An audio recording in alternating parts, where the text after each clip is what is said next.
કુલમનો નિયમ. 2.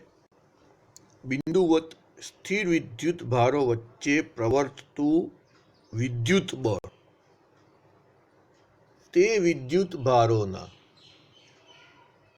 ગુણાકારના સમપ્રમાણમાં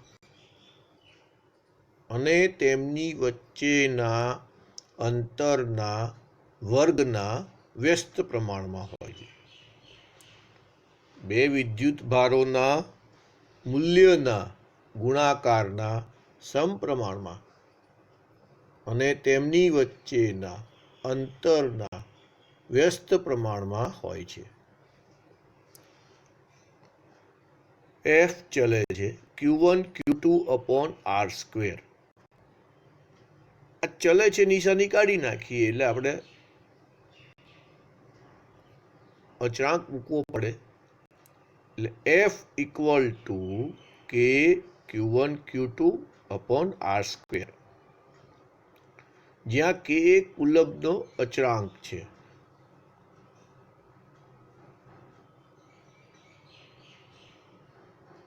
જેનું મૂલ્ય Q1 Q2 અને R ના એકમ ઉપર આધાર રાખે છે. SI પદ્ધતિમાં શૂન્ય અવકાશ માટે પ્રાયોગિક રીતે K નું મૂલ્ય 8.9 ગુણ્યા 10⁹ ન્યૂટન મીટર સ્ક્વેર પ્રતિ કુલમ સ્ક્વેર જેટલું મળે છે. વ્યવહારિક હેતુ માટે K બરાબર 9 ગુણ્યા 10⁹ ન્યૂટન મીટર સ્ક્વેર પ્રતિ કુલમ સ્ક્વેર લેવામાં આવે છે. CGS પદ્ધતિમાં K નું મૂલ્ય 1 જેટલું છે.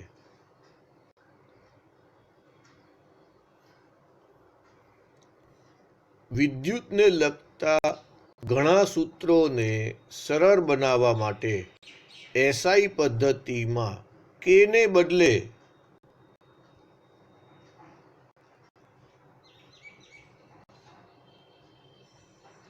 વન અપોન 4πε0 લેવામાં આવે છે.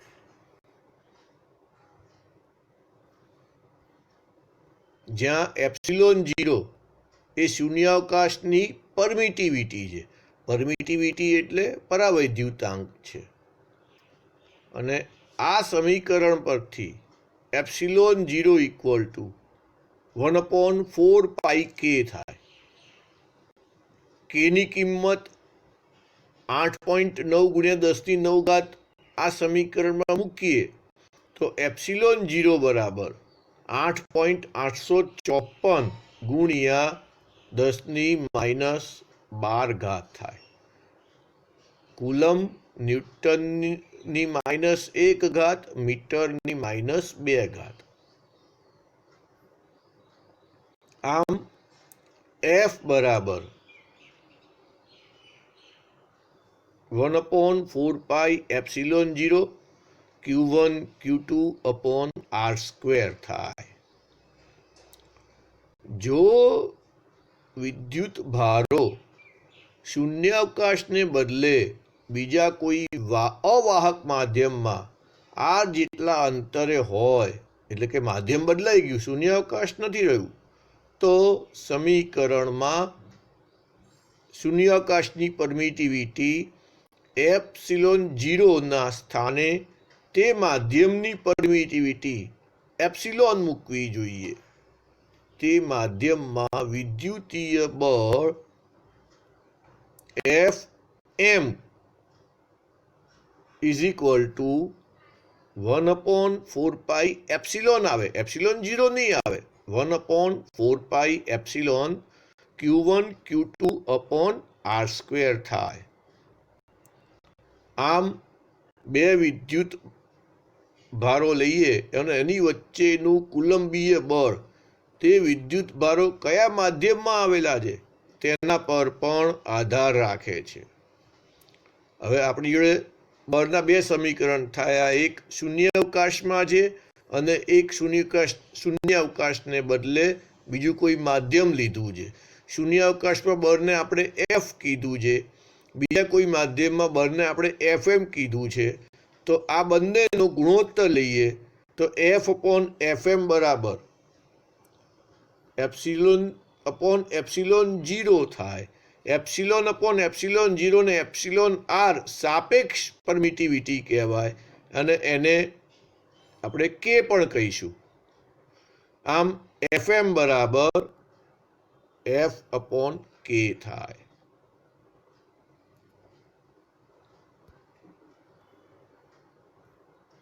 એપ્સિલોન આરને માધ્યમની સાપેક્ષ પરમિટિવિટી અથવા ડાઇલેક્ટ્રિક અચળાંક કે કહેવામાં આવે છે.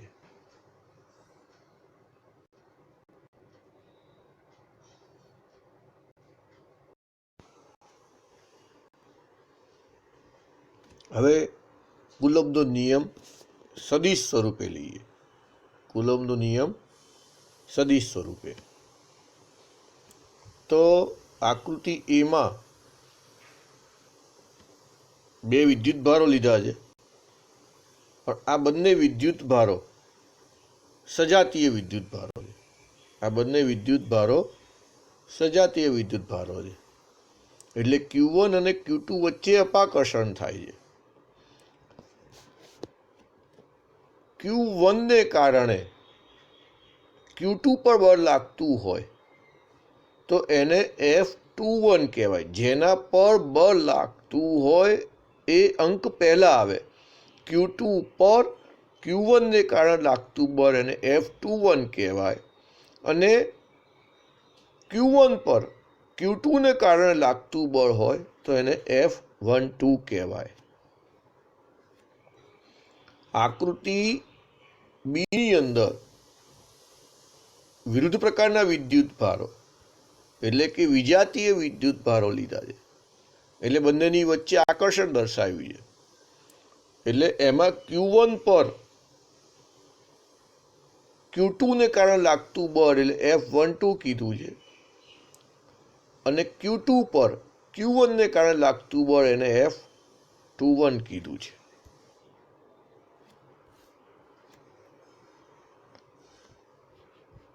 કુલમ્બના નિયમ અનુસાર Q2 વિદ્યુત ભાર વડે Q1 વિદ્યુત ભાર પર લાગતું બળ F12 is equal to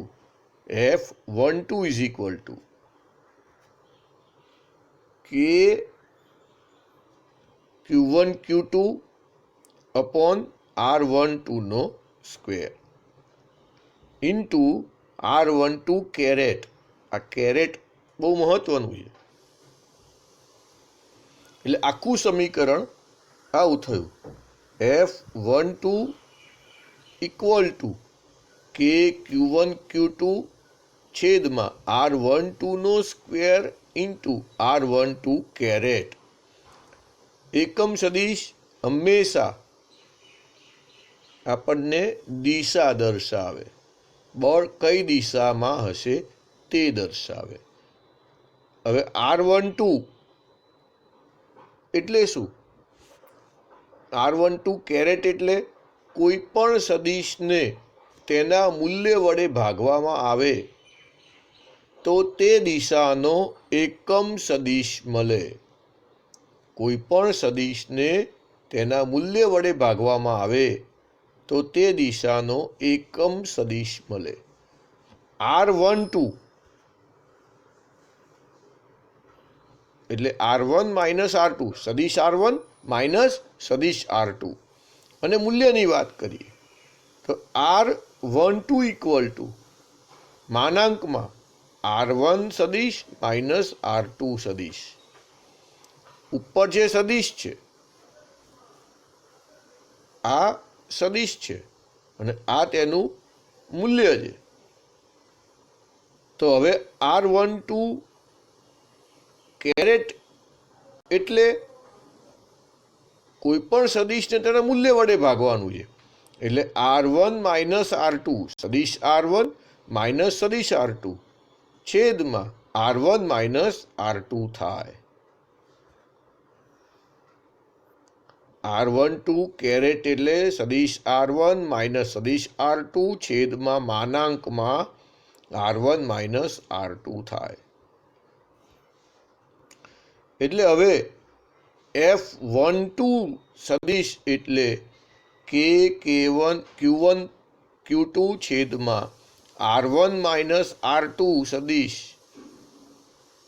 no square એટલે મૂલ્ય છે ઇન્ટુ સદિશ R1 માઇનસ સદિશ R2 છેદમાં માનાંકમાં સદિશ R1 માઇનસ સદિશ R2.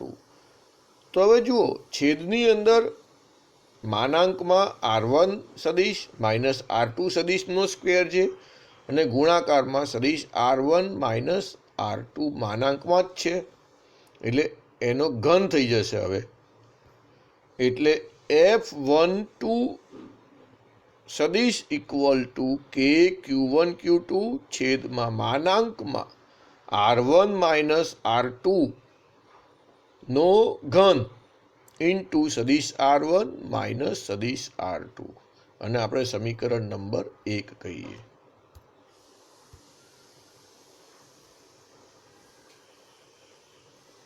એટલે સમીકરણ 1 કેવું મળ્યું આપણને? F12 ઇક્વલ ટુ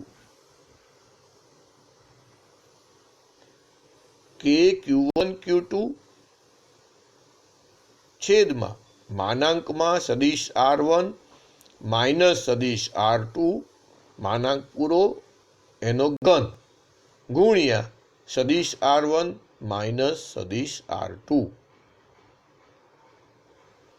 હવે Q1 વિદ્યુત ભાર વડે Q2 વિદ્યુત ભાર ઉપર, કોના ઉપર? Q2 ઉપર, એટલે 2 પહેલા આવે. F21 ઇઝ ઇક્વલ ટુ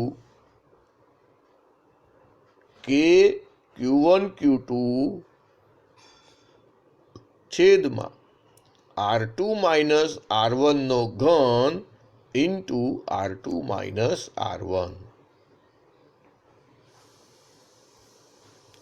હવે માનાંક એટલે મૂલ્યની વાત આવે, ધન સંખ્યા જ હોય, તો R1 સદિશ માઇનસ R2 સદિશ ઇઝ ઇક્વલ ટુ સદિશ માનાંકમાં સદિશ R2 માઇનસ સદિશ R1 થાય, કારણ કે માનાંક છે. એટલે માનાંકમાં R1 માઇનસ R2 લો કે R2 માઇનસ R1 લો, સરખું જ મળે. પણ R2 minus R1 equal to minus કાઉન્સમાં R1 માઇનસ R2 થાય. અને આ કિંમતો ફરી પાછું આપણે F21 વાળા સમીકરણમાં મૂકી દઈએ તો